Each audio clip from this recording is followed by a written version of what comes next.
the Quinn Marr Show. My next guest started acting before most of us knew how to even spell our own names. You've seen him on The Cosby Show, Family Matters, Fresh Prince, and of course you've heard his voice as AJ in Fairly OddParents and Squid in Rocket Power. If you grew up in the 90s or 2000s, he was basically part of your Saturday mornings, and he didn't even charge you for it. It is my pleasure to welcome to the Quinn Marr Show, Gary Leroy Gray. Gary, how's it going? Man, I'm great. What an intro. I can't appreciate help that. After that. Thank you for having me. Yeah, dude, of course. I like I told you a few times, I'm so fired up to be able to talk to you. So normally what I do is I like to go back with my guests, kind of just like literally from the beginning of their life and then obviously get to the present. So for you growing up in Chicago, what was your childhood like? Like what kind of kid were you? Was it always entertainment? Was it like books? Was it sports? Was it everything? Like take me to the mind of little Gary. Yeah, I started being academically advanced very early. So I was reading and writing at an early age, as early as 3, like, full on, first grade level. And so my parents were really just kind of like fed up with me being everywhere in the house and like them having to keep track of everything that I wanted to do. And so I was put into preschool, very early. And, in Chicago at the time, depending on test scores, your child could test up, as they would say. So I ended up testing up into kindergarten, and I started 2 years early, basically. So 2 years early. Well, I started kindergarten at 3, so I started 2 years early because usually. Yeah. That's crazy. And so, around in between 3 and 4, I was just, again, just school and, any activity that I could as a 3-year-old, and pretty much just filled the gamut on what I could do, from sports to, art, everything under the sun. And then I ended up being put into a charm school out there in Chicago. And the charm school was basically a charm school that was geared towards allowing children from the inner city of Chicago to be considered for high fashion modeling, whether that be print or runway. And that was the Cleo Johnson School.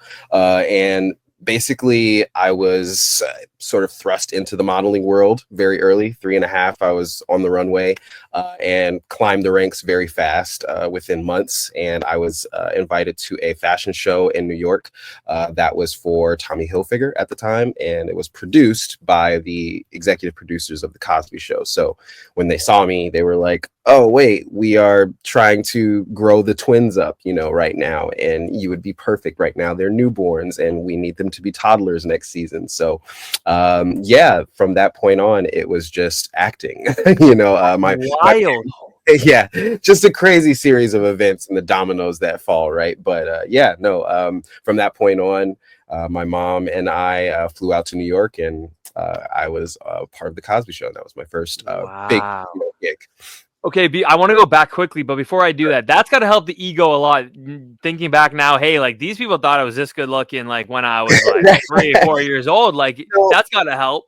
It does a little bit. I do recognize that I was a sort of spitting image of Jeffrey Owens, who played my dad at the time on The Cosby Show. So I was like, I know that helps a lot. I had the curly fro just like he did. We both had ducktails in the back. So, there was a lot to be said for that. But yeah, I think really what it was for me was being a kid that early and on a set that big. The Cosby Show was the #1 show at the time. And so, being on set as a 4-year-old and being able to hold my own against greats and people on that set was just fantastic to me. Insane, man. She is. So quickly, what'd your parents do for work at the time? My mom was a teacher and social worker, and my father was in law enforcement. Basically, okay. So nothing to do with entertainment. Yeah. Well, my dad was a musician and still is actually. He plays in a band, and so entertainer for sure. Very much so. But in the realms of acting per se, I was the first in my family to really put my foot in that door, and Wow. So do you have any siblings? I do, one sister. Yeah, and she's absolutely not in the industry. An academic, she majored in math. You know, right? Totally not like That's a nightmare for me. Right, exactly. So you know, just the complete opposite. But you know, obviously, still supports and everything. But Did she even try, or like even back then she had no interest? well, when I was modeling, she also, you know, she's only 6 years older than me, so still very much a kid. And she tried her hand at print modeling out in Chicago and did actually pretty well, but you know, just wasn't for her. Once she started, you know, being in high school, it was really her thing, you know. No, that's fair. Now you were talking about for the Cosby Show and everything. Now, for a lot of child stars, they end up having their parents as their manager. Did you have that at all, or did you have? Oh, really? Was it your mom? Yeah, my mom was my manager, you know, pretty much through my career until I would say 18, you know, pretty much. I was emancipated at 14 when I did Even Stevens, but really it was, you know, early on where it was decided that my mom was just kind of guide my hand that way, and we had lawyers who handled sort of the finer details of things, but my mom was really the person who took projects and said, hey, you know, this is what this looks like, this is what this is going to say for you as a, you know, young black actor growing, you know, up in this business at this time, you know, and did very much the sort of coaching aspect of everything. I also had an agent, which at the time was pretty normal, people to have a manager and an agent. Now I think it's a little bit less, you know, normal to have both. It's either one or the other because they both do kind of the same thing now. Yeah. But yeah, it was definitely a tribal sort of, you know, aspect of my mom getting everybody to sort of build her up so that she can know the business as well. And it's nice that you obviously like you came out it unscathed as well, because you do hear horror stories of like Macaulay Culkin, for example, like his dad and his parents really like basically worked for him, and they basically like stole money from him and stuff. And I saw an interview with him recently saying he hasn't talked to his dad in like 25 years, or it's something crazy like that, right? So I'm glad to see like someone like you I mean, as much as I know you, came out of it unscathed, right? So yeah, no, definitely. I mean, I of course I grew up in that era where a lot of that was really prevalent, you know. So I think definitely I am very lucky, very blessed to be a person who didn't have to have that aspect of everything. But man, I definitely experienced it firsthand. I have, you know, a bunch of friends and, you know, confidants who are sort of in that situation or have been in that situation, not only from family but managers, people they link up with early on in their career, and just go south. And yeah, man, I again luckily to have my tribe and not go that way. I've talked to a few young actors and stuff, or like just people in the entertainment industry, and saying like, and they said that you would see the biggest star in like waiting to go do an audition or whatever, and like you would see some like crazy stuff just sitting there in the audition, like in the waiting room. So yeah, the way that you mentioned, I'm not surprised. Oh, definitely. I mean, you know, again, it was sort of uncharted territory back then, right? So you had people who were, you know, really much finding their way. This was unheard of to have, you know, once in a blue moon in the eras before you would have a child star, you know, the Shirley Temples or, you know, what have you, right? But I think in that early 80s, 90s, you know, sort of, you know, era that I grew up in, it became more prevalent. So there were more and more parents experiencing this life, and they had to learn along the way. And it was tough, you know, for a few. Definitely is not for the weak. and a lot of them, that shows why sometimes family and business don't mix. But like I said, it's nice that you're the opposite of that. So so I was looking at your IMDb because like I don't think I use any app more than IMDb, especially this podcast. Nice. But your first credited role on there. Do you know what it says? It's not The Cosby Show. No, what is it? Christmas Kennel. Do you know what that is? Christmas Kennel. It says you played someone named James Dinwoody. No, okay, that is probably a typo from the production company. I think it's on there with a misused year, because a lot that happens a lot. That actually happened to a job of mine where I played Michael B. Jordan's voice match for a Creed video game. And they actually put the wrong year on that. So it looks like it came out in 2018, but it didn't. So it's just IMDb sometimes gets that wrong, but that is probably a project that's in development. Okay. So that makes a lot more sense now. Okay, because the next one then is The Cosby Show. So right. I think that's just a quick little typo. Unfortunately, not a gem that I can uncover for you. But I will say, before Cosby Show, you could find a commercial that I did for troll dolls. Okay. That is the only job that I did before. And man, you know what's funny? I've been trying to find this commercial online for the longest, but I can't find any footage. And I've been trying to talk to the production company to get this footage, and it's just, you know, a lot of red tape bringing back old footage. Do you know what year it was? Sometimes like I have like a weird knack for being able to find that kind of stuff. It had to have been 1990. Okay. And probably no later than 91 and no earlier than 89. Like Okay. it had to be in that, you know, 89 to 91 at the very latest. Yeah, as a release date. I know I filmed it before 91. Yeah. I filmed it before going and doing the Cosby Show. Okay. I'll do some digging. I'll try to see if I can find it. I've tried to do my own, but you know, it's just, you know, a bunch of Google searches as much as I can do. But yeah, no, that was, and someone just sees your Google search, it's just your name Right. a bunch of times. Wait, just to geez, try to this guy's carry got a out big great ego. Troll dolls, troll song. Yeah, no, Yeah, seriously. Gary Troll. Like Right. that's so funny. Exactly. I have this weird thing, like, and like I don't think anyone else does this. Like, I mean, the reason I do this podcast is I always say no one misses being a kid more than I do. I'll literally go on YouTube and watch like either Nickelodeon, YTV, or Disney Channel commercials from like the early 2000s or like late 90s that I would have remembered watching. And like, because honestly, nowadays with streaming and everything, one, you never see commercials anymore, Right. just because no one wants to. You skip Exactly. ads on YouTube or on Prime Video, whatever. Yep. And two, it's just like, wow, seeing a kid commercial for a Nerf gun, you don't see that stuff anymore. Just child advertisements, because especially nowadays a lot of the children's products are also marketed at adults in some way, shape, or form, whether it be like, hey, we need to sell the parents on this, or like maybe there's a tier above this age that might go for this, like if it's Nerf guns, like you explained, like yeah, like sure, 8-year-olds love it, but maybe 60-year-olds do too. You know, so it's I'm like 29 and me and my nephew play Nerf guns all the time. Like exactly. So, you know, now marketers are just literally trying to maximize profit. So that's why you don't see directed advertisements that much anymore. And if you do, they're on some sort of skippable, you know, tiered, you know, streaming service where you can literally just press a button and it just wipes all of it away. So yeah, I had no patience when I was a kid, and I think I have less now and less of an attention span, which is nuts. Just because you have things like TikTok or like Insta Reels and stuff like that, it's insane. That's a whole other conversation. But I want to go into the Cosby Show quick. Obviously, I know you were so young, so it might not really resonate with you then. But like, do you remember ever thinking like this is insane?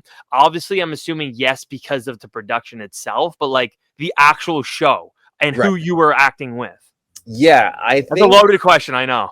Right. No, not at all. I think I definitely did. It was probably, I want to say maybe after our first few tapings, where you could literally tell like the excitement that the twins were getting old. Sorry, big plane, you know, out of nowhere.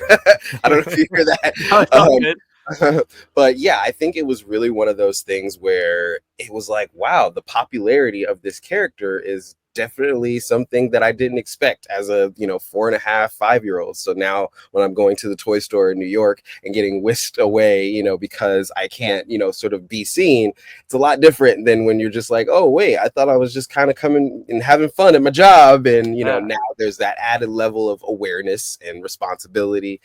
So yeah. And then obviously learning who my co-stars were at the time was definitely a huge thing. And sometimes even guest stars were like, you know, very big on that show. So yeah, I mean, I remember the episode with Dick Vitale and just like literally having him on set and it being a huge thing. I mean, you couldn't get in the door because at that time, you know, his voice and his sort of, you know, impact on the sports world was just obviously bar none. So yeah, so much to be learned and had about awareness and, you know, understanding the impact of what you're doing was definitely a crash course on the Cosby Show. It's insane because like, I know you're in 7 episodes, but it felt like you're in a lot more. Yeah, you know no, I mean? It's probably 7 episodes that's listed. It's so weird. Like I know that on the DVD set, I think it was somewhere around 10 or 12. That is the even then though. I feel it just felt like more. I don't know why. Yeah, you know, 6 seasons. I mean, well, yeah, the Cosby Show 6 seasons, and I was on 2 of them. Yeah, and you know, you figure, I think it was man, I think at the time they were doing 16 to 20 episodes a season. So yeah, you figure the twins are present for that, in Yeah. some way, shape, or form, right? But yeah, I think a lot of it too is they don't really allow. If I'm not mistaken, it's probably because in some episodes we were present but not speaking, and so you feel like you see them, Yep. but maybe we utter a yay, and they don't count that as dialogue. So Right. it's like, well, they're not in that episode when we are. So Fair. I have to go through and do the official count. But yeah, I think 6 is definitely, or 7 is definitely too low. I think it's somewhere in the tens or That above. makes sense. You Yeah. just haven't mentioned about the DVD, like the box set. Do you have it on DVD, the show? Somewhere. Okay, because I was like, that was really specific. So you Yeah, must. yeah. I'm glad you said that. No, I believe we got sent it when it first dropped, when Oh. the sort of anniversary set. I think they sent it to everybody that was a cast member, and yeah, it's a nice little box set. It's got some nice behind the scenes stuff and everything. It has a huge documentary on the last episode, which was amazing, and sort of an experience in and of itself. Yeah. So yeah, no, it's a good buy. Right. Yeah. 100%. Yeah. You went on a little bit of a run here, even though it was a few episodes each. You did Fresh Prince, Living Single, and then Family Matters. So I want to start with Fresh Prince because you played the young version in one episode of. So did you know much about the show before you were on it and played Carlton? Absolutely. My parents Really? watched the show, and and that was a time where the sort of how do I put it, transition from shooting to having it be on screen was a lot shorter. So my parents were actively watching this show, and then boom, it's like, oh, we're getting called to film season, I think that was season 4 of Fresh Prince. So it's one of those things where you're like, whoa, like this is happening, this thing that I'm watching and experiencing right now as a consumer, we're on the other side. So yeah, no, I loved the show. It was one of the few shows that I was actually allowed to watch, because I remember at the time I wasn't allowed to watch Martin because of this sort of more adult themes that were had in the show. And Fair. Fresh Prince was one of the ones that my mom was like, yeah, I gotta sit here with you, but you can watch it, Yeah. So I was excited to watch a show that the adults were watching. So yeah, I loved it. And the experience on set, meeting Will. It's funny enough, I was a huge fan of Will's music before I was a huge fan of him as an actor. So literally had like tapes, and at the time there were no CDs, so I had cassettes in my like little kid Walkman, of Will's albums, and yeah, it was just a great experience, and I loved being the younger version of Alfonso Ribeiro's character of Carlton. Obviously iconic. I did the dance as a kid, So cool. just to fool around, and then now it's like, man, I'm literally playing this character. So yeah, awesome full circle for me, for sure. Yeah. It's funny, like you're not even that much older than me, but it's funny how you then thought of Will Smith music. For me growing up, I see him, Will Smith actor, and then it was like maybe let's say I was a teenager. I'm like, oh, he used to rap. Right. Like I didn't even know this. Also, my parents, I think it's different. Like my parents, huge audiophiles. Like that just music was. Obviously, like I said, my dad was in a band, and so I got everything from blues and classical and rock from my dad, and I was listening. Like my mom was huge into pop. She was literally president of the Menudo fan club, and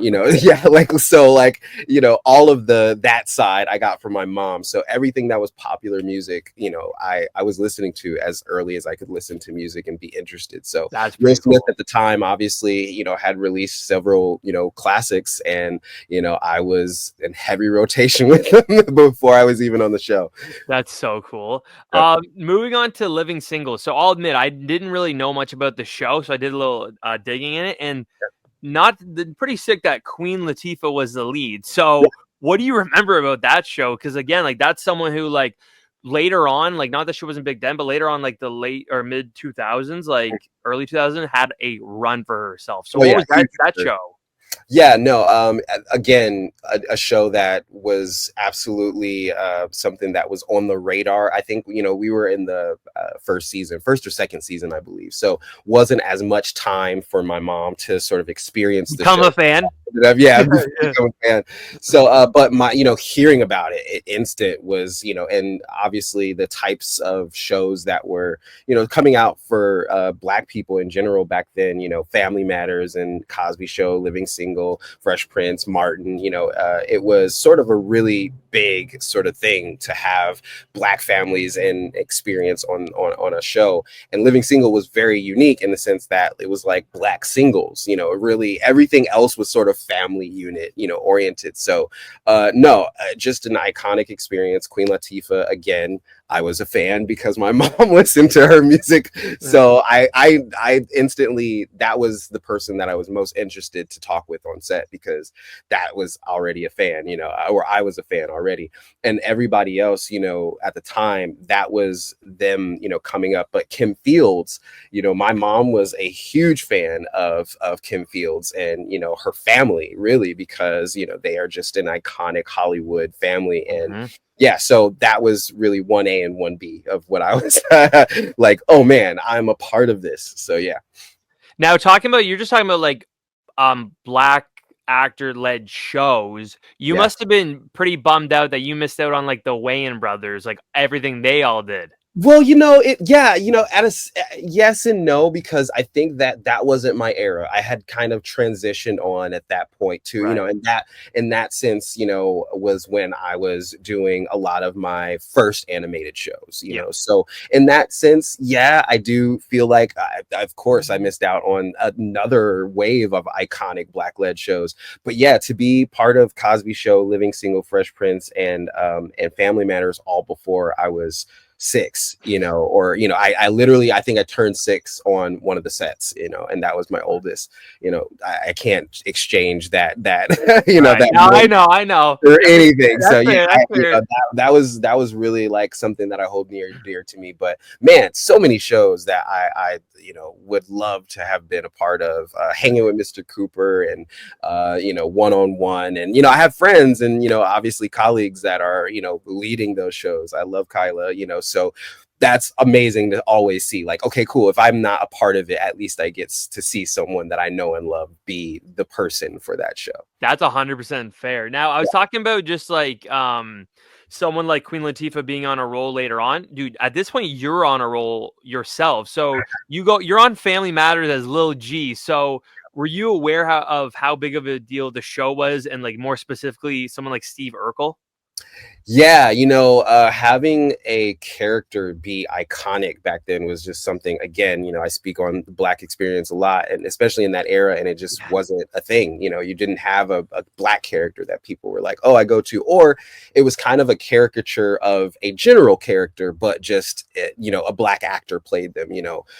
You know, I speak to like Miami Vice in that sense, where it's like, it's not necessarily a Black experience with that character, but it's definitely a Black man playing, you know, a cop, you know, so you get that, at least that representation. But man, yeah, to have Urkel be, you know, someone where you didn't normally see a Black character like this, and be just iconic in a sense of not only, you know, comedic timing and, you know, just, you know, how do I put it, acumen, but just as far as an actor, Jaleel White being able to transition, you know, in and out of, from Steve Urkel to Stefan, you know, and giving that flavor, and then adding a whole nother, you know, iconic level on top of an already iconic character, you know, just amazing to see. And yeah, I was well aware, and you know, it's funny because I feel like I became my own sort of typecast as far as a Black nerd, or a version of Black nerd. So I kind of feel like, you know, we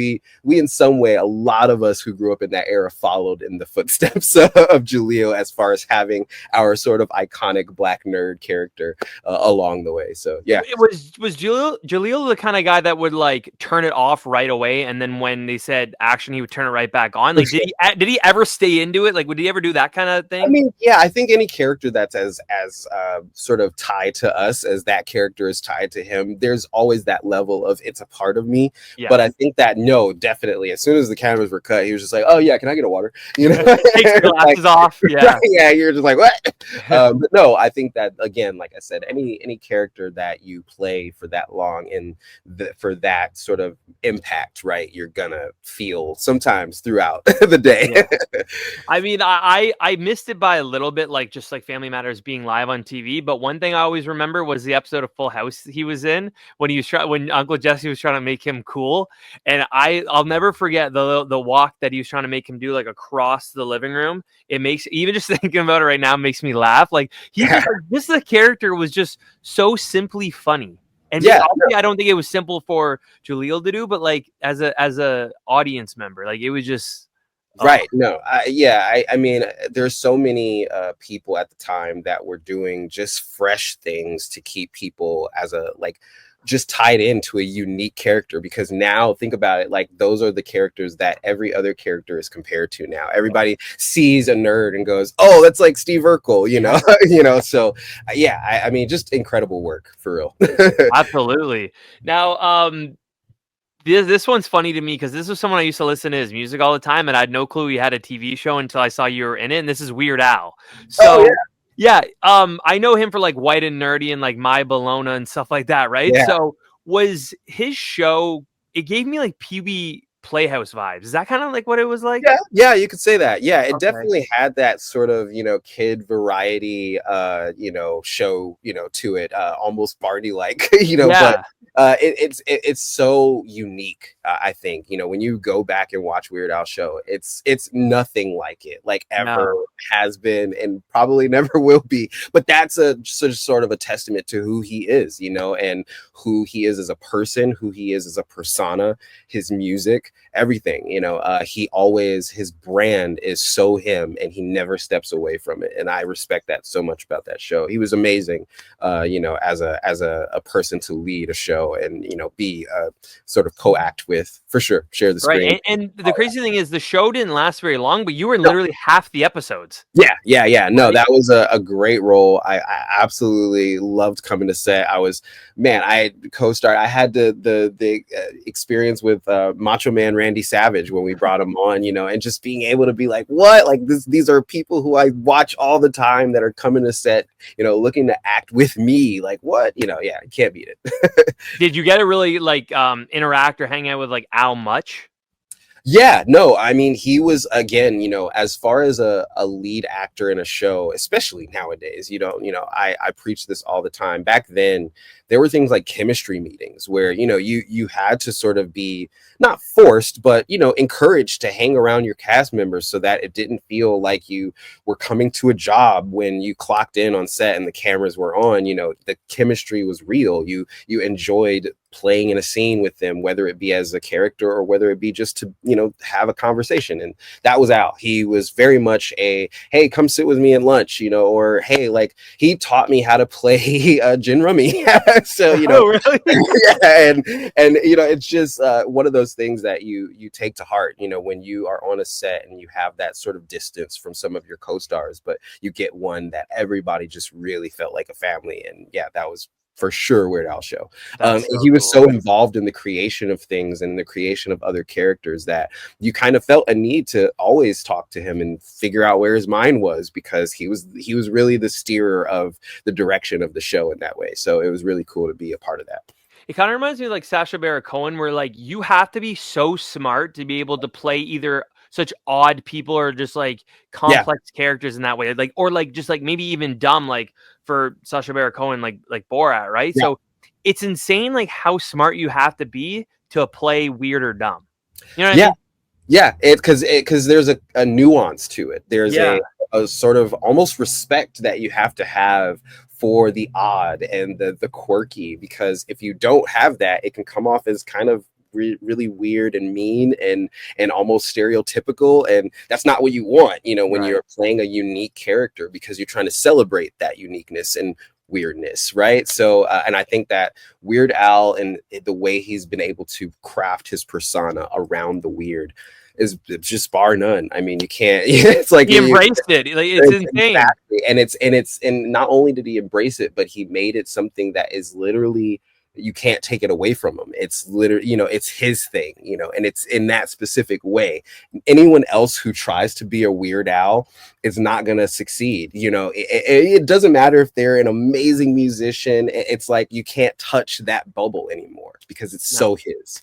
To me, he kind of created like parody music, I think. Sure, of course, right? by far. And I think that it hasn't been as successful since. You know, where are the national tours for someone like a Weird Al? You don't really see it as much as you did back in his day when he was doing it, because again, he just took the world by storm with it. And again, I think that also he, as a, you know, resident weirdo, had still the utmost reverence and respect for the things that he was parodying. You know, like it was when he did the Michael Jackson album, like you could tell that he enjoyed Mike's music, you know, and that he wasn't trying to make fun of it. He was trying to embrace it as his own and give respect to the sound of it and say, hey, like maybe I can add my little spin to it and it could be fun. And it was.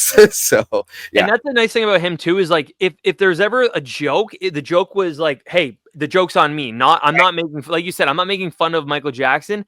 I'm the joke. Laugh at me. Exactly. While also paying respect to someone like Michael Jackson. Yeah. That guy, he's a genius. Did you ever watch the movie that came out a couple years ago with Daniel Radcliffe? No, I it's so crazy because my fiance loves Daniel Radcliffe. Oh, really? When he was announced to play Weird Al, she's like, "Oh my god, it's perfect!" And so we have it queued somewhere and just haven't been able to I got to get into it too, just because I've heard that like it's like, I mean, it's funny I say the word weird. It's like weird and like bad on purpose. Okay. Yeah. Got it. So almost like were they trying to give you like maybe the insight of his thought process in a sense, and it maybe just didn't land as well, or I don't know. You know, like I said, I haven't seen it, but when I saw the previews, I really was, you know, interested in it. I was really obviously hoping that they did a good job in respecting, you know, the legend that he is. But yeah, I can't wait to see it, because it's definitely something that I was like, do you guys really want to take a stab at that? But and I feel like for you, like watching it too, you would kind of like have a different view than I would,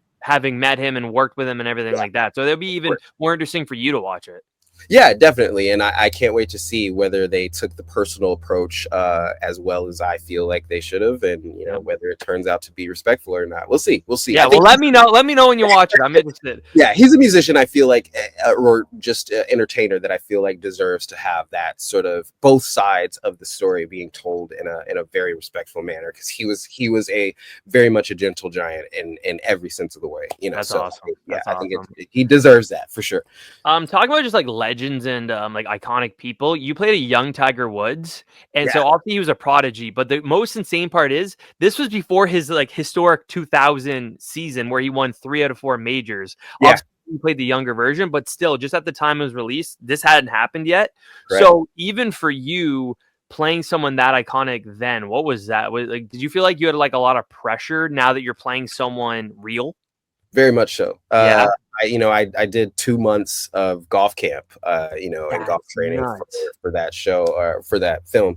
So, Showtime put me through the ringer. I was with PGA, winners, and it was crazy because I had never really experienced golf as a sport, especially growing up in Chicago. This is just not really the hugest sort of golf town, but moving to California, to act was like, oh man, there's golf everywhere when you move out here. So I instantly was, definitely intimidated, because being, in an arena that you don't really get to take part in, and then also being taught by these sort of titans, in the industry. And not only that, they're not just teaching you the sport or teaching you the ins and outs of it. They're teaching you the ins and outs and the rules of the sport as seen by one of the greatest to ever play the game, and how you have to get into that mindset. And so I was a double whammy. There was so many times where I had one coach that was teaching me proper form, and then I had another coach who was a tiger expert that was teaching me tiger's form and how that added to the actual traditional forms. and I had to know both because Tiger was the one who sort of, made his own way, and his interlock grip is now, sort of almost standard, with a lot of, PGA sort of professionals. So that was something where I was like, I never experienced this. I go to mini golf and I hold it like a baseball bat, so for me to treat the game through the eyes of Tiger was very much a daunting task. But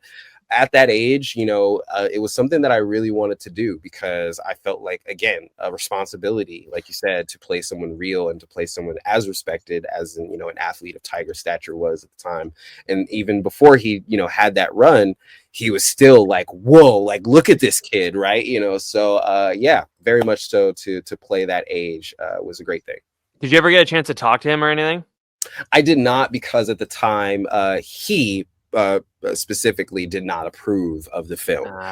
It was his father and his family who sort of gave the approval. So coincidentally enough, we did run into a couple of the family members, but it just wasn't a thing where, we could spend that time. Again, a lot of people very close to him, a lot of his coaches, a lot of friends that we had to sit down with and kind of get, just family tidbits, dynamics, all that kind of stuff from. But unfortunately never got to meet him. But man, that would be super cool. I think the 25th anniversary passed not too long ago or is coming up, and it would be really cool to see something for like an anniversary of that project. That would be cool. Now, after this, like, because you played so much golf and you literally looked like you played like Tiger, did you start hustling people on the course, be like, hey, let's play, I'm not good, and then you just couldn't dummy them? Oh, never. I mean, even applying those skills to, say, miniature golf, like I definitely became a better putter by far, for sure. But I could only do that with friends. Like, never did I have the confidence to be like, yeah, I'm gonna go and just go to the range and hustle some people. No, never. Because that golf is such a nuanced sport. A lot of people don't understand that is very much a given, like it's in you or it's not. And man, if you're learning it, and the way that I had to, especially with that crunch schedule, and it's all this intimidation on top of acting, man, I hats off to people who do that, as a passion, because it's very, very, very intricate. It's weird though, because like of course, like, golf is all mindset, and like, for lack of a better term, you learned in like a fake way. You know what I mean? Like the shot you're taking, they could then just change they have another shot of it going in the hole, right? You might not hit it in the hole. So like, the actual game of golf is such a mind set game that for you, when you're acting in it and you're playing, you're not thinking of actually playing. You're thinking of the shot you learned for the movie. That is, that's weird. But funny enough, though, a lot of the shots that you see in Tiger Woods' story are real. So hey, there we go. Hey, then I'm talking crap for no reason. You're actually making those shots.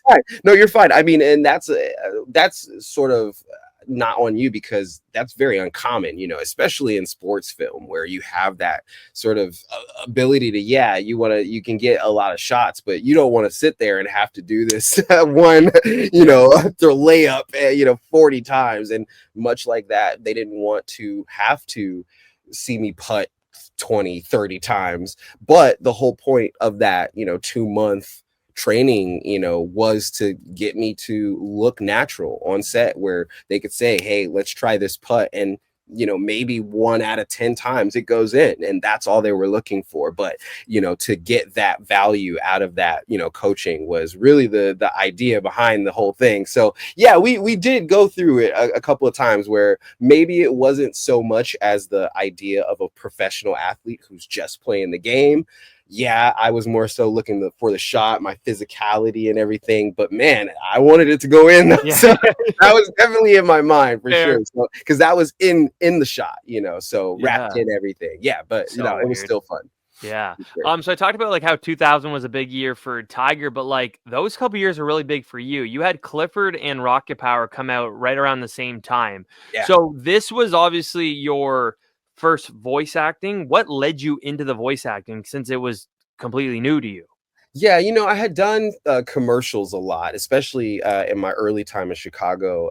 There's very much a small community there to do those kinds of things like dubbing or, advertising work. A lot of Chicago sort of led companies like Ford and at the time Jay's Chips, had commercials there that were regional that I would do, so I had experience in the booth, but not experience, I would say, in the animated world. Commercial advertising VO is a lot different than the character side of things. So having that opportunity came about because I was actually interviewing agents at the time, and I was 10 years old, and I was looking to sort of just transition to a different type of commercial trajectory. And this agency was actually the #1 agency for voiceover at the time in LA. Shout out Arlene Thornton and Associates. I'm still with them to this day. And yeah. She can't get rid of me. But yeah, I was looking to, transition to new things. And, obviously voice acting was a new thing, as character work. And so being the genius that she is, she decided to have me read a copy of a new Nickelodeon show that was, on and looking for a person to replace a character. And she said, hey, I wonder how you would sound reading this. Can you, give me a read? And I went in the booth and read really quick. And she just said, hey, I'm going to sign you, but I'm going to send this in, and didn't let us know. And I ended up booking it. And so it became kind of a rush thing. Like, hey, look, we're your agent now. And you're also on probably the #1 show on Nickelodeon. So let's get it going. So yeah, that came about very uniquely. But the fact that Sam was my first foray into the VO world is always something that, again, I hold close. Now, the weird thing about that, like you just mentioned about how you replaced another voice actor on there. So, did you know about the show yet at the time or no? No, I didn't really know about the show. But at the time, it was one of those things. As soon as I saw it, I was, I knew the block of Nickelodeon that it was a part of. I knew the style. At the time, Rugrats was huge. And Klasky Supo, who also produced Rocket Power. That was their title show. So I think that it was just the importance was known, not the show of in and of itself, but I knew that this was going to be something that would be huge. So how did you balance like staying true to Squid's voice from the original actor as well as also putting your own spin on it? Like did they tell you, hey, like we kind of want you to do the same, or they let you kind of have at it? I think the audition process, because after that initial sort of introduction to the producers through my agent, I went through another couple of rounds. And I think in that process, it became a mesh. We were trying different things. Especially when the rest of the cast got brought into it and I had my chemistry reads. It was really about finding a good balance between, what Sam, who also was the previous voice of Sam, their names are Sam, and what he did with the character and what I could do, and take it, further and or in a different direction. And yeah, I think a good middle ground was had. And I think I played, as much respect to Sam and his tone as I could and the feel of the character, and still did my own thing. That's really, I didn't know that there was chemistry reads for voice acting. Oh, definitely. I think it's weird because a lot of times you feel like, you're not in the booth with these people, but back then you were, so it was very much a normal thing.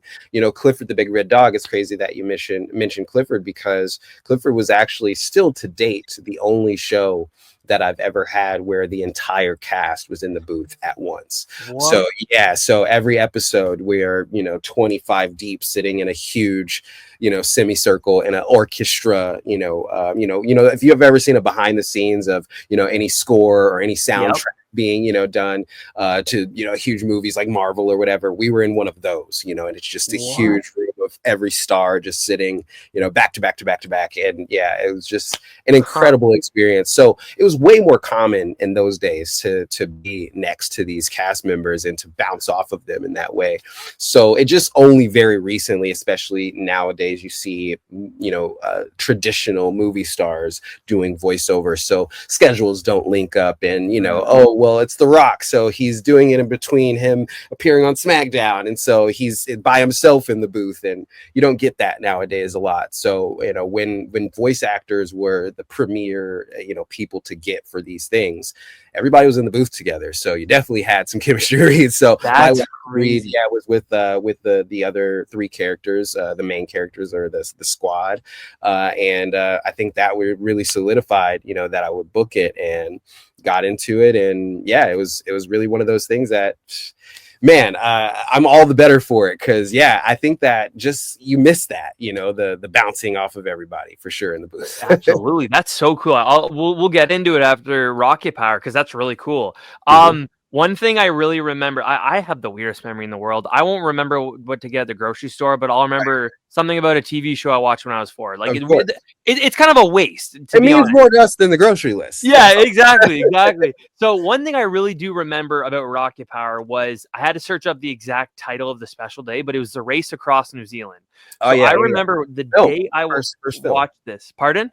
It's technically our first film. That's Yeah, there you go. Yeah, exactly. Because it first was Rocket it was a full length. So I Mhm. remember the day I watched this was the exact. I was 6 years old. It was the exact same day I learned how to ride a bike without Nice. training wheels. Again, so useless and just Wow, yeah. It that's it so literally cool means though. nothing at the end of the Especially day. But parts. like being No, no, almost no. 30.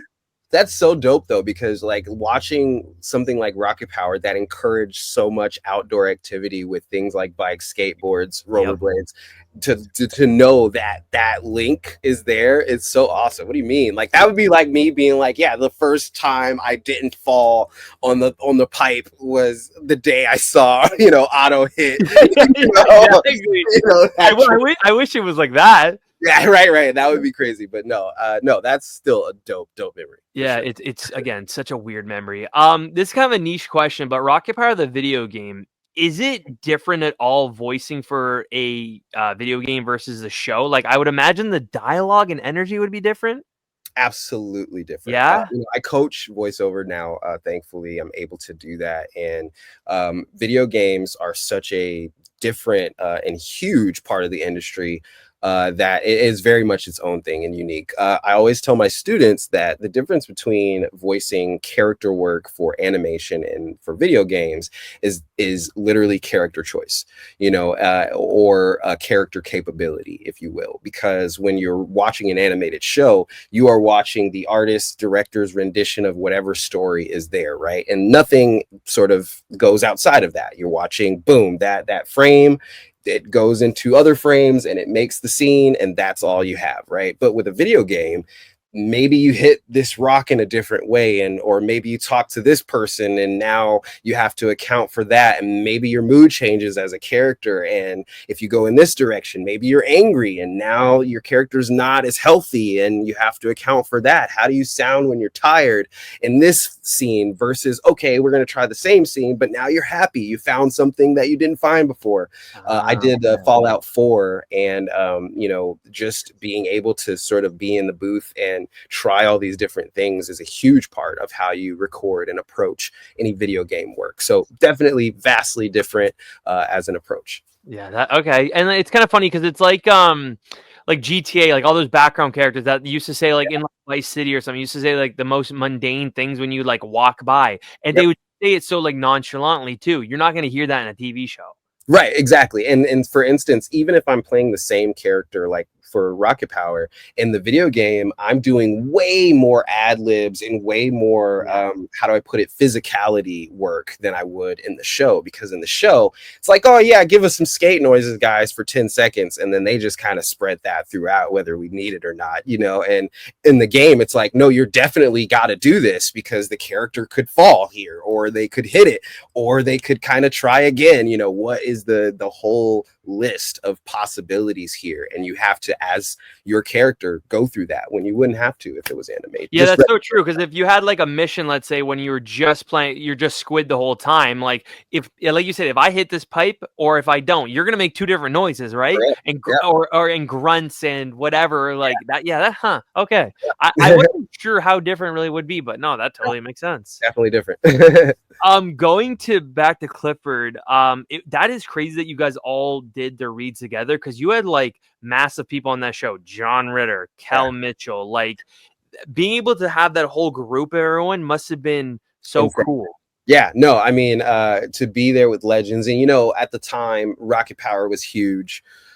So thankfully, I didn't feel as small as I could have. But and also thankfully, one of my co-stars on Rocket Power, Ulysses, who played Twister, was also on Clifford the Big Red Dog with me. So we were the youngest by far, and so but being able to be there and to know like, oh, that woman voices Phil and Lil on Rugrats. Oh, look, there's Cam, who was Leonardo in Teenage Mutant Ninja Turtles, and obviously the Kel Mitchell sitting here, who already before he was Kel Mitchell to me was a Chicago legend, because that's where he's from, and I knew him growing up doing comedy there. So you have all these levels of just iconicness, and on top of that, you've got the John Ritter sitting there being the most lovable person that could ever grace a booth. And it just it was an amazing set to be a part of, and for Clifford to also be very important, I think, in the cog of animation too at the time. We weren't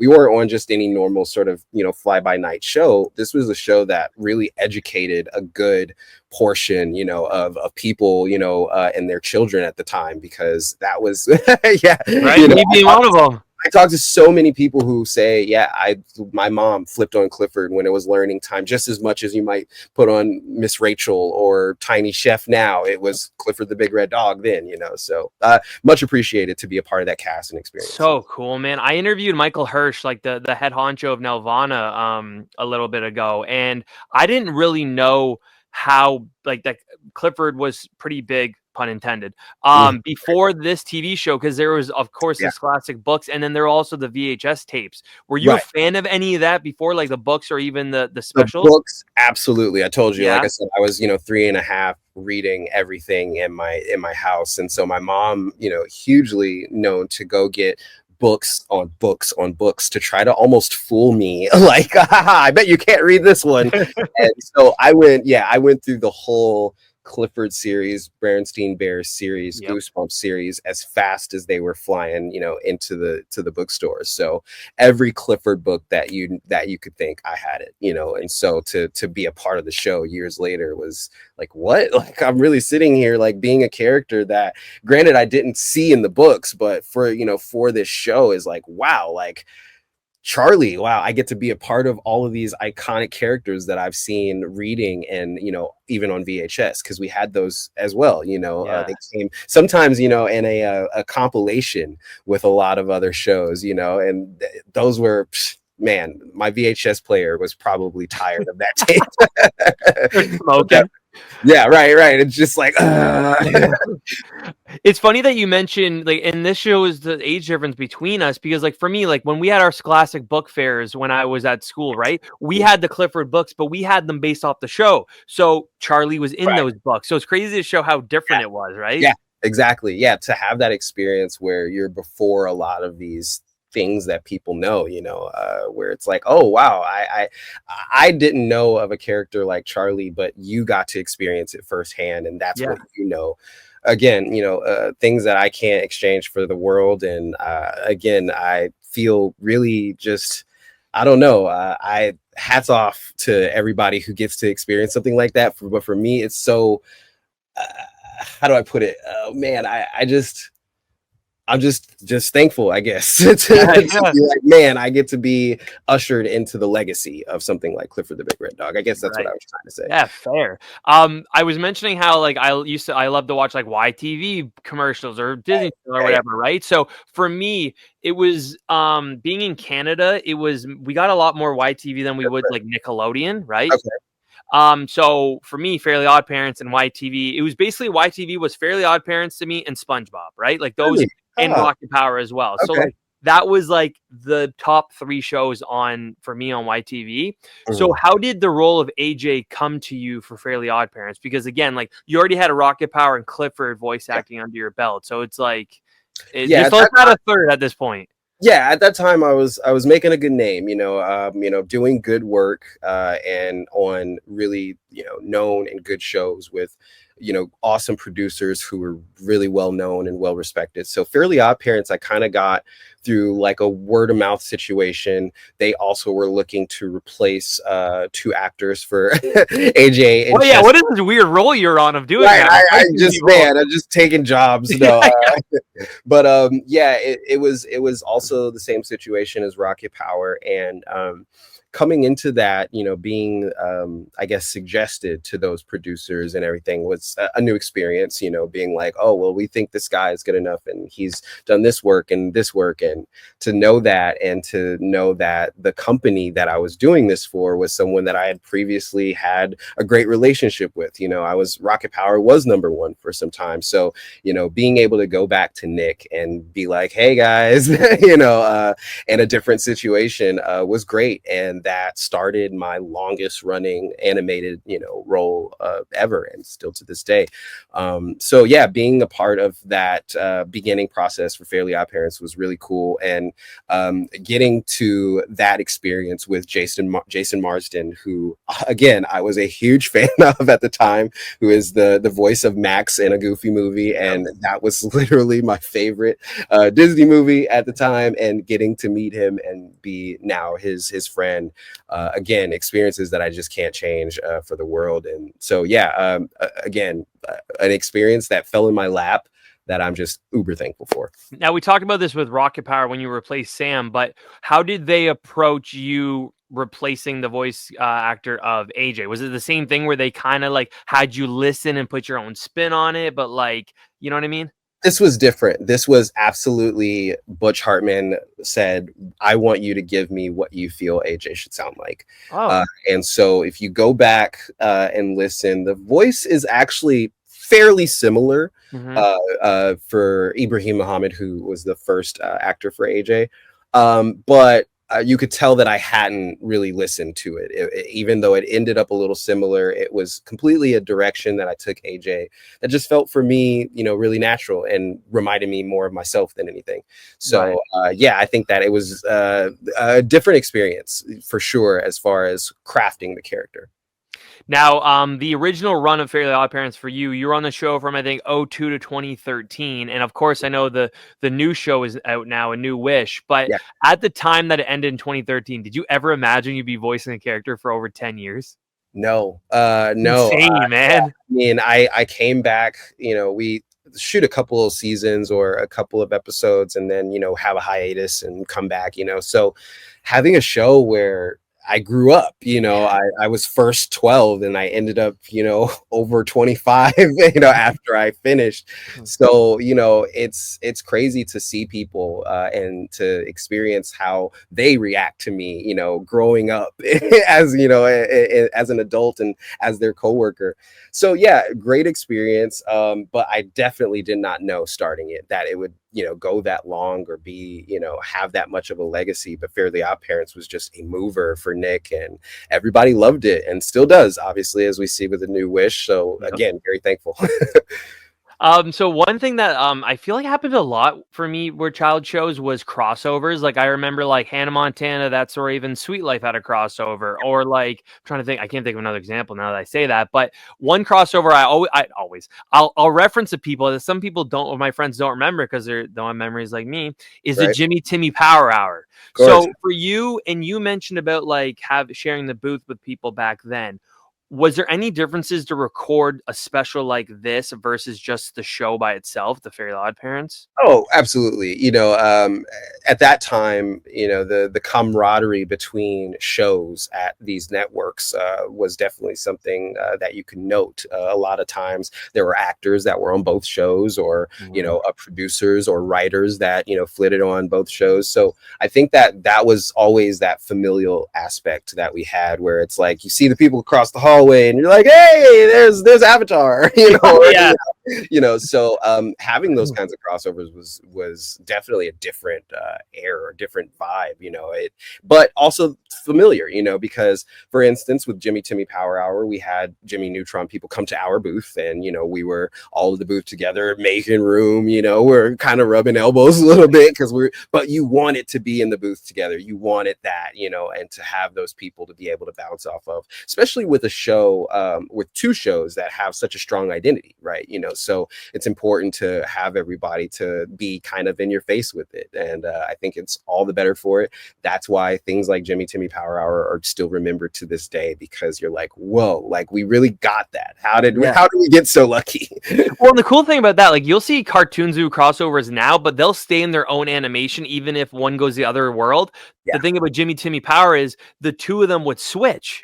Both. Which was so sick. And like, that must have been pretty cool. Like, I'm not sure if but like obviously for the animators to be able to like draw Jimmy in Timmy's animation and vice versa. Like, that must have been so cool for them, right? Yeah, nowadays you see it all the time on Twitter or whatever, right? The artist renditions they'll have a whole sheet of like one character done in like 10 different art styles, so commonplace nowadays. But like you said, back then was not, so to see that was such a cool thing for audiences.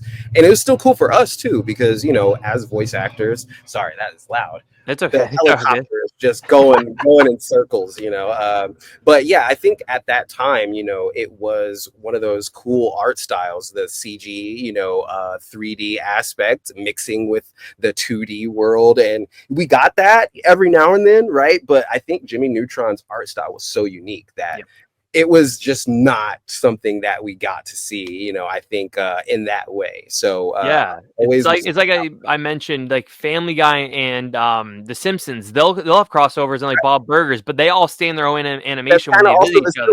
Still similar too, art styles where you can kind of compare them. Where Jimmy Neutron really had a stark contrast to something like Fairly OddParents. Well, yeah, and it was cool to see like someone like AJ hanging out with Carl Weezer and Sheen. You know what I mean? Right. Exactly. Yeah.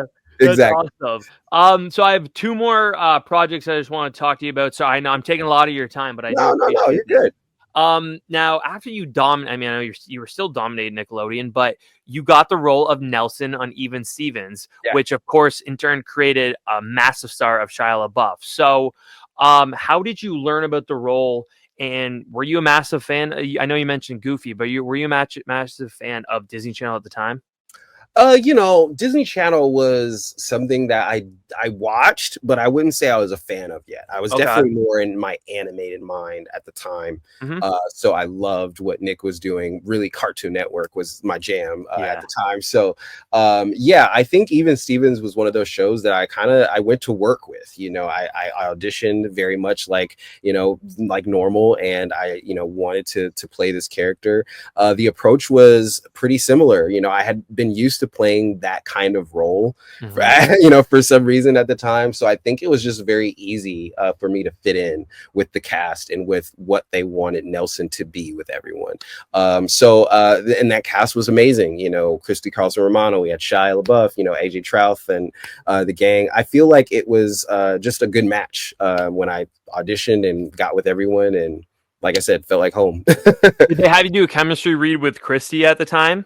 I think in producer calls, I think she was there and had me read with just Christy, and then I booked it, and then of course we do a table read like normal with everyone. But yeah, I think for that chemistry read, it was Christy that was in the room with me. Because you were on the first two seasons, right? I was on, I think, season 2 and 3. 2 and 3, okay. Yeah, I think it was. No, I was on season.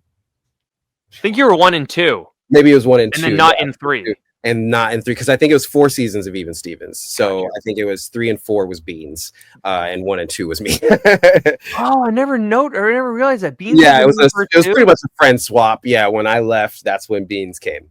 Oh, no way. I got to rewatch it. I never noticed that before. Interesting. Yep. Okay. Now, what was it like working with someone like Christy Carlson Romano? Because like she was the one you were always like tied to, basically, because you were her friend, right? You were Ren's friend.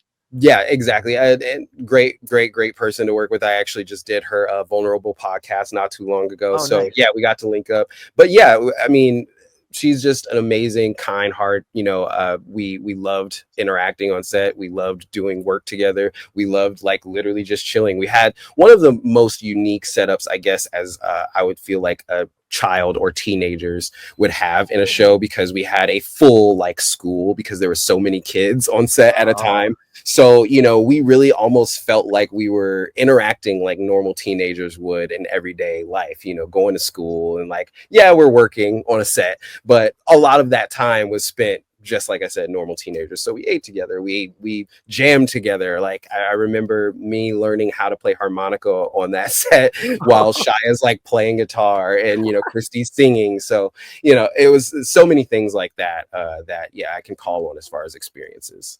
Yeah, Okay, I read a book. I think it was you might called hear sorry? I said you might hear my puppy if you do. Oh, it's all good. It's all good. It's okay. I listened to this book recently called Disney High, where they talked about a million different Disney things, even Stevens, Sweet Life, High School Musical, That Story, even etc. And it talked about like how different, and not in a bad way, but just how different the set of Even Stevens was compared to other Disney Channel shows at the time. Did you like ever get like wind of that? Not that you were like on all the other ones too, but like, did you feel that it was just different? I mean, like I said, I before you even said that, I did say it had one of the most unique, setups, I feel, of sets that I had, multiple co-stars that were children on. I mean, even living single, the few episodes that we did, I did with one of my friends at the time, Raven Kelly, who is the girl who was, they did the Boys and Girls Club.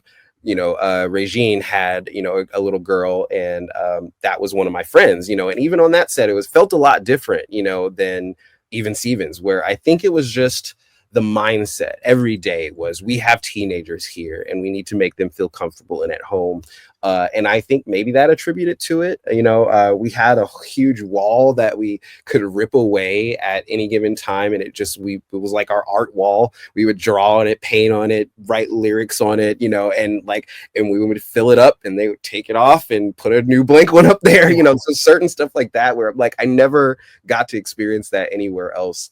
I remember about Even Stevens. And then you have things that like the musical episode that would come along where you're like, wow, I'm doing something that, again, I've never done, even with something like Weird Al Show, right? Where that's a musician, but we never had a musical episode per se. We had musical guests, but something like Influenza, again, very unique to the experience. So Even Stevens, for sure, I could see how that was a thing. I never knew that it was talked about in that way. I would always say that, but I never knew outside looking in that people kind of perceived it that way too. So that's cool. I got to give that book a plug. I'm blanking on the author's name, but it's called Disney High. It's a really good book, and they do actually mention the Influenza episode, and I want to talk about the song "What's the Matter with Ren," because you singing like that came out of nowhere. Was that like out of nowhere for you as well? Like when they approached you guys saying, hey, we're gonna have a musical episode, where you're like, oh my god. I was dreading it. I was, especially at the time, was not a singer.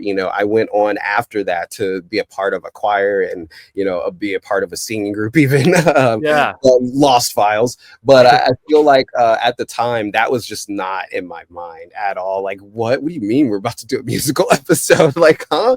And so the first thing was they were asking people to be a part of the recording of the tracks, and that was a huge thing for me because I had never done any kind of singing on any kind of song or anything like that. Even for advertisements, commercials and stuff, that sometimes would be common. You got people who do jingles and stuff for voiceover. Never experienced that, so I was flying in completely blind. And we tried a couple different ways, and I remember the producers going, hey, you know what, we're gonna have you do you. Doesn't matter. We, everybody else, we're trying to get to specific keys, specific things. What we're going to do is we're going to, I'm pretty sure it was like one of the first auto tunes, available. They basically said, but they didn't say auto tune. They just, said the technical term for it back then. But yeah, they basically were like, we're going to tune your voice. We're going to overlay it and make it something that is completely comedy, and will be hilarious to people. Just gonna say, because it didn't really sound like you that much. It's I would say maybe 30% me, and like probably the rest like producers playing around with pitch and overlays, because I think there's actually two singers that are basically blended in with me. So yeah, you can catch it, I think, in the credits of Influenza, but yeah, it's really, really weird what they did. But I'm like, everybody always remembers it, so I'm not gonna complain. They made your voice higher. I remember that. Yeah, it was insanely pitched up. Yeah. But man, again, like I said, when I heard it, I was just like, I laughed my butt off, and Yeah. so did everybody else that was with me. So I was like, hey, goal achieved, I guess. That was just like, I feel like for at least for my era, like that was like the first weird Disney Channel show for like the early 2000s, and like clearly was something like Influenza the musical, like as an episode, right? So and also people don't talk about it enough, but that really inspired High School Musical.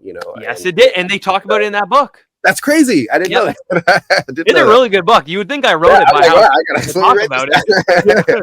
Got it. Now, I know you didn't share much, if at all, screen time with Shia, but did you get to hang out with or chat with him much off screen? I know you talked about when you guys would like play instruments together, but like at that time he was about to become a massive star, starting with Holes right after Even Steven. So what was like your relationship, if anything, with him? Yeah, no, I mean, we were thick as thieves on set. It was really crazy because we were really close in age. I think we're only 6 months apart. Oh wow. And so it was instant, took to him. And AJ is a different spirit, and especially at the time was a different spirit, very quiet, very to himself. And Shia was just a live wire firecracker, even then. And so it was definitely something that I took to, and we were just rolling together. We were the first people to draw on those walls. Yeah. And so, I told him that I loved art and that I could draw, and he was like, show me, and so we were just having like draw offs together, and producers came by and they're like, who's drawing on the walls? And we're like, So they literally had to make a whole hallway for us. It was literally one panel that they had kind of taken out, and I think they were going to replace it with a real wall, but it was like a temporary wall situation in the bungalow, and we started drawing on it, so they literally had to take out the rest of the hallway because we were doing it so much. So yeah, little things like that. I mean, we again spent the most time in school together because we were the closest in age, and offset, when it came down to the time that we spent together, it was minimal, but at the same time it felt like we were always at work anyway. And so it was like not much to do other than see family when we weren't on set, because Even Stevens filmed 4 or 5 days out of the week. So yeah, it was very much a coming in and clocking in and, hey, what's up, I'll see you in our rooms. We had rooms and everything that we constantly, I was in his or he was in mine. So yeah, it was a cool experience. And then he was a genius. I often talk about the fact that a lot of the scripts didn't have his dialogue written in it. You would get to his line and it would just be like, it would just say Lewis and it would be blank, because they could count on him to fill in whatever dialogue was going to be hilarious. So a lot of what you see of Even Stevens is just Shia, so at the time he was just, you couldn't stop him, and as evidence, as you said, right after that, he was just a fireball. So took off. Now there's been a lot of talk about just like things that went on with him on set at the time, just like family stuff or other things. Did you see any of that?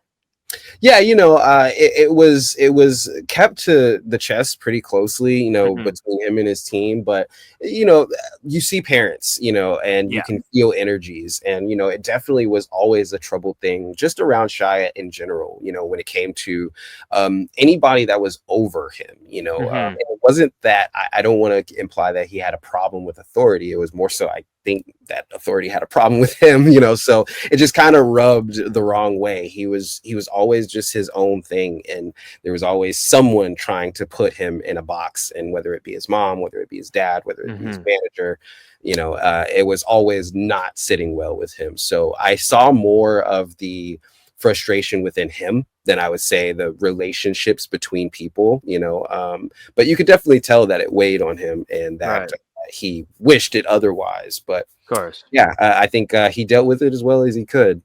Yeah, I mean, and that's coming from two people who didn't have to deal with things like that, right? Yeah, exactly. So, then you said that how he kind of kept it close to his chest, so then he probably was never talking to you about it. No, yeah, Yeah, never really was like, oh, my dad, this this, or happened. Yeah, yeah, no, never. But again, you can feel energies and you can feel, okay, when his dad is here, he feels different or talks to me different, or when hmm Tom is here, there's a different level of engagement, or, when the agent is here, then it's, this, right. definitely can see the differences in that and how he treated himself with whoever was around. So I think that's all I could take from it. And I just was, as Yeah, his friend and as his coworker, was doing the best that I could so that we could, number one, work together and reach the goal that everybody had to reach. And number two, made him feel comfortable enough to be around me to, get that done, to get that chemistry. Because that's the one thing as an actor that you don't wish upon anybody, is that you steer them into that bubble where they don't want to, sort of be your co-star in a sense. So never wanted that for someone like Shia, especially as bright as his star shined, at the time. I always wanted to make sure that could be had, and I wasn't going to hinder that in any way. you must have not been shocked that when you see a few years later Disturbia, Transformers, like franchise, you must be like, wow. I mean, and I'm pretty sure if he remembers, he will tell you. I told him that on set. He would always say, like, man, like, how do you, like, he would pick my brain. He would be like, you've been doing this for 10 years already. You were on this show that I think is iconic, and you were on that set and this and that. How do you deal with it? And I would tell him every day, like, this is going to be you, Yeah. and you are going to do this, because I could see it, again, showing up to table reads and having him improv through 70% of a script is insane, as a 13, 14-year-old. And so for me, it was always something that I knew was going to happen, and was not in the least bit surprised. Yeah, and he had the coolest. He had like just like the greatest transition, because he went from that like geeky, funny, weirdo character of Lewis into Holes. It was kind of a slow transition, and then Transformers and Disturbia was totally different. Correct. Yeah. And he was able to do that seamless adult transition that a lot of child stars have an issue with, Right. and that's one of the things that I think is not talked about enough, is that his transition was something that was so seamless that people don't talk about it, Yeah. because as much as he became an adult, you saw his roles perfectly fit each stage of what his maturity was. And Absolutely. that's what he will, I think, always be known as, is that all of his eras have something that is just so peak for that demographic and that age range that you can't dispute it. From Holes to, like you said, Transformers, Disturbia, yeah, you can't really beat it. Even to, you take it even further to something like Fury, when he hit a certain age and turned in a performance that was heralded. Yeah, again, very much not in the least bit surprised. Speaking of golf, greatest game ever played. Right, there you go. Back of hands. Yeah, exactly. Exactly. Last thing on Even Stevens was, so you mentioned how they went from you in season 1 and 2, and then Beans in season 3 and 4. Was it a kind of thing where the contract just ended and that was it? They gave you a call, said, "Hey, you're not coming back." Did you even tell you? Right. Yeah, I was about to say, you don't even really get those conversations, What? especially as co-stars. I mean, you get, boom, we're bringing you back next season, or hey, this season includes you, but when it doesn't include you, you just kind of you're hoping for it, but you're not a lead, character, or you're a recurring, that's usually something that's never guaranteed. My tribe and the people who mentored me throughout my career have always told me, like, nothing is guaranteed until literally it's on television, not even when you've shot it. True. I can't tell you how many things I've shot that never saw the light of day, and there's still stuff that I'm under NDA for that I've shot that I don't ever know will ever come out, so it's one of those things that as an actor you just have to know and take with you. And I think that is a catch-22 about the business, I guess you could say, but comes with the territory. Now, I need Even Stevens come back just for Nelson and Beans to interact with each other. Yeah, no, that would be crazy. Kind of like who are you? Like, no, yeah, exactly. Like, I'm her best friend. No, I'm their best friend. Yeah, no, that would be crazy. But I think that, Even Stevens, I talk about this a lot, is one of those shows that I don't ever see a reboot or rehashing of. I just don't think that works. Like something like That's So Raven, boom, could totally see it. It happened. It had several. I think they're in their 5th season or something like that. They're like. I was like, what? When did that happen? Yeah, but again, kudos to them. Even something like Fairly OddParents, you see, boom, we're going to change a little bit about it and completely repurpose it, but it still, pays homage to the original, and boom, you love it. And, I think even Stevens, no matter what you do, I think you just cannot, of course, for one, people will talk about the cast. You can't capture that cast again. You can't have those people come back and feel the same way or be the same people. And if then you redo other people, it's like, you can't do that either, So even Stevens to me is just going to be that thing that is we get to sort of go back to as a gem and repolish it, every now and then. But yeah, as far as finding something new, that is that diamond in the rough. You see what I did there, Disney? Exactly. The last thing I want to talk about is a movie that when I told my fiance I was having you on here, she wanted me to tell you how much she loved you in this, and that's Bring It On. Yeah. All or Nothing. Yeah. So Bring It On, All or Nothing. It's interesting because this was the third installment of like the Bring It On universe. Yeah. And I'm not even just saying this like to kiss your ass or anything, but to me it feels like there's really only two, which is the original and then this one. Like the other ones just feel like weird, like the American Pies. American Pies has the original and then all the other ones. Right. So did you yourself feel like this one was bigger than others? Definitely. I think I remember when the audition came for Bring It On, and in my mind, when I auditioned, I think I got all the way up to the dance call, which at the time I think was 2 or 3 auditions in. And I think at that point, my mom and I sat down and we're like, oh, we got to watch this other one. And I was like, other one? And she's like, yeah, the sequel to Bring It On. And she's like, it happened already. This is the 3rd one that you're doing. And I was like, what? And so we had to like go back and watch 2. And again, no slight to Bring It On again. But I think a large part of the population feels like it was really 1A and 1B in terms of the original and All or Nothing. A lot of that has to do with star power. At the time, there was really not much bigger than Hayden, and Solange was just really on that, all right, we're lighting the fuse. And again, sort of that Shia trajectory where she just blew up after that. So I think that it really is a thing that stood the test of time, because you see that they have now, I think, 4 sequels after Bringing On All or Nothing. And again, people will, I know that there's one with Christina Milian that gets talked about, there is that one. You're right. But beyond that, people say it's All or Nothing and the original. And some people even put All or Nothing as their favorite above the original, which I think is kind of weird, but hey, I respect it, and I'm never gonna, deny the pats on the back. But yeah, I'm like, man, I don't know. I don't know if we can stand toe to toe with the original, but I think we are definitely right after, for sure. Now I know you did a movie before this. This wasn't your first feature film. You had a movie called Slappy and the Stinkers. Yes. But this was obviously a whole different ball game. So especially since you're older at this point, how different did this feel being in something as big as that? Yeah, and it's crazy because even doing Bring It On All or Nothing, I didn't know how big it was going to be because of the cheer community. I knew it was going to be big because I was like, oh, it's a sequel to Bring It On, cool. And even though there was another sequel already, I'm like, man, but I'm in this with Hayden Panettiere. I'm, Solange, it's Beyonce's sister. Coincidentally enough, 2 years prior to that, I had just filmed a Pepsi commercial with Beyonce.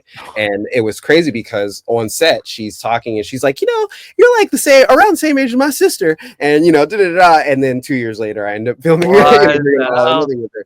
So, it was like, yeah, I knew it was going to be big because of that. But man, I can't explain to you how insane the cheer community is as far as fandom, because that movie, it was very much a replication of Even Stevens, where it was very difficult for me to be outside at that time. And it was just like, man, the amount of cheer squads and dance squads that were like, oh my goodness, we watch this movie every day. Like nothing could have prepared me to tell me how big it was really going to be in that sense ever.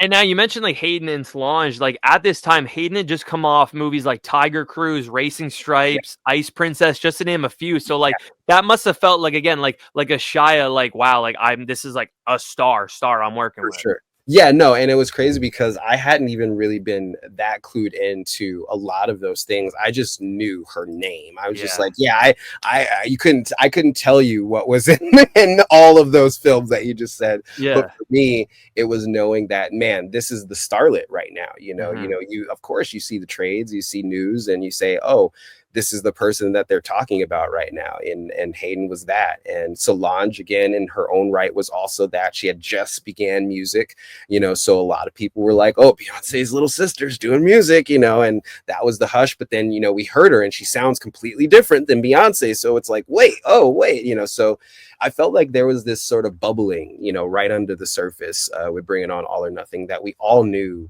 that it felt bigger than it seemed at the time, and were just waiting to see how big it was going to get. And yeah, It was big. It did.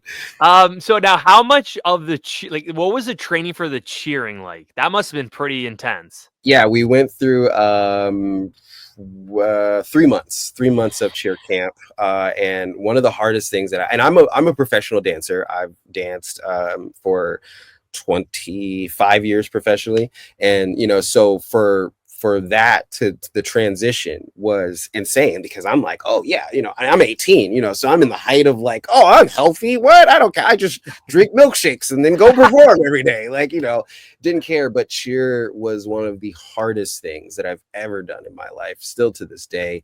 The amount of that you have to be, it's different than dance is a lot of interpretation, and I did all levels and disciplines, so from hip-hop to ballet, jazz, tap, modern, I'm classically trained in all of it. But at the same time, when I'm on stage, it's my interpretation. If my face isn't perfect, then so be it. I'm dancing, it's my movement that matters, right? But with cheer, it's your face has to be on at all times, your arms have to be in a specific angle, your legs have to be a specific angle and strength for your base, and so on and so forth, and rolls, and knowing formations, and tumbling, and stunting, and everything under the sun is just a lot. And I did not know how intricate it would be until I got into camp, and man, did it kick my butt. So yeah, again, hats off to cheerleaders, because you are doing a very, very hard job for sure. Now, I'm not going to make you do any of the moves, but almost 20 years later, do you remember, like, would you remember them?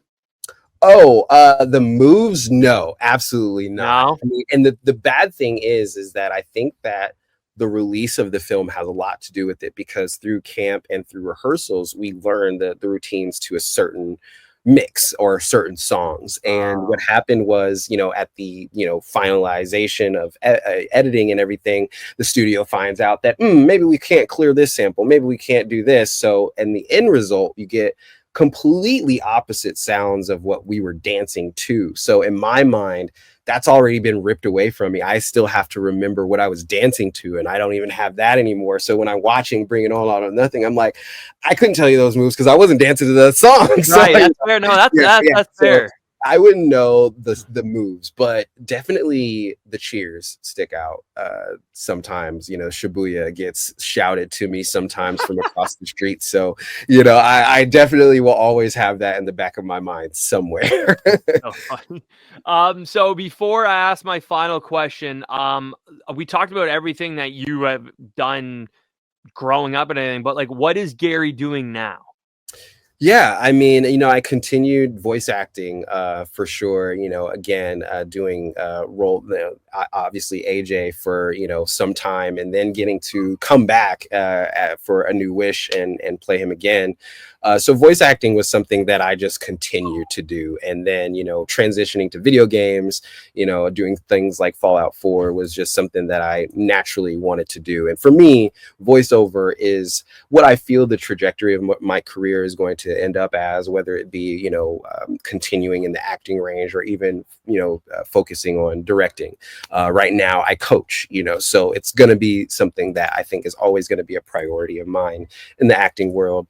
Right now I am, however, transitioning to being back on camera a lot more. I did I had the time to do a couple of commercials last year that did really well. And, now I'm hard at work. I just filmed a show called The Comic Shop, which is set to release, I believe, at the end of this year. And I believe, if I'm not mistaken, that is an Amazon release.